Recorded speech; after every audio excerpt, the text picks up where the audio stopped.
Tripura Info News Update. BJP জোট সরকারের বেকার বিরোধী আরও একটি সিদ্ধান্ত ত্রিপুরার মানুষ, রাজ্যের জনগণ প্রত্যক্ষ করতে পেরেছে।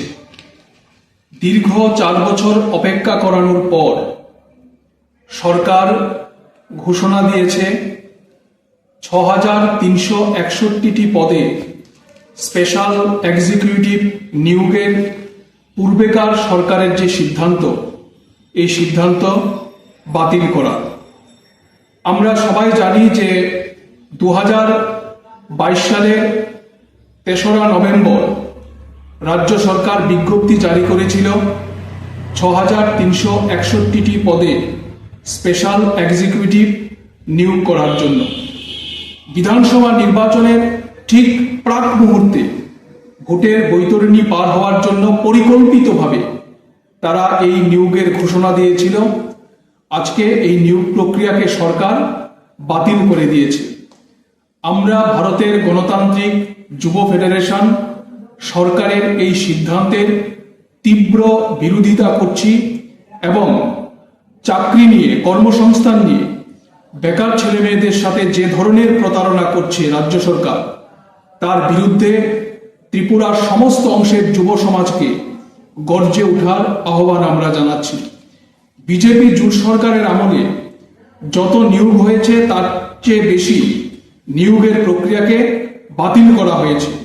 আমরা জানি যে প্রতি সপ্তাহে, প্রতি মাসে আগরতলার মহাকরণে বসে সাংবাদিক সম্মেলন করে বিভিন্ন পদে শূন্যপদ পূরণ করার জন্য নিয়োগের সিদ্ধান্ত হয়, কিন্তু বিজ্ঞপ্তি জারি হয় না।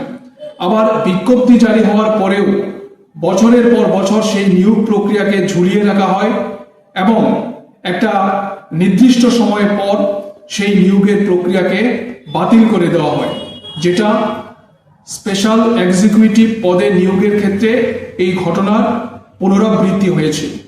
এই নিয়োগ প্রক্রিয়ার ক্ষেত্রে আমরা যেটা দেখলাম যে রাজ্যের থানাগুলিতে 2023-এর বিধানসভা নির্বাচনের আগে হাজার হাজার যুবক যুবতীদের ভিড় এবং সেখান থেকে সরকারের কোষাগারে লক্ষ লক্ষ কোটি টাকা সরকারের কোষাগারে ঢুকেছে।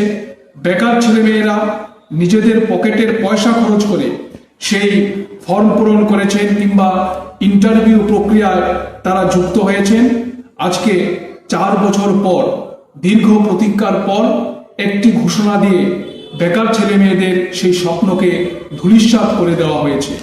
আমরা এই রাজ্যে বেকার বিরোধী সরকারের বিরুদ্ধে সমস্ত অংশের যুব সমাজকে রাস্তায় নেমে সরকারের এই অগণতান্ত্রিক সিদ্ধান্তের বিরুদ্ধে প্রতিবাদে সামিল হওয়ার জন্য আমরা আহ্বান জানাচ্ছি এবং আমরা আরেকবার দাবি করছি 2018 সালের বিধানসভা নির্বাচনের আগে সরকার যে প্রতিশ্রুতি দিয়েছিল সেই প্রতিশ্রুতিগুলি পূরণ করার জন্য সরকার যেন সিদ্ধান্ত গ্রহণ করেন, এই দাবি আমরা সরকারের নিকট জানাচ্ছি।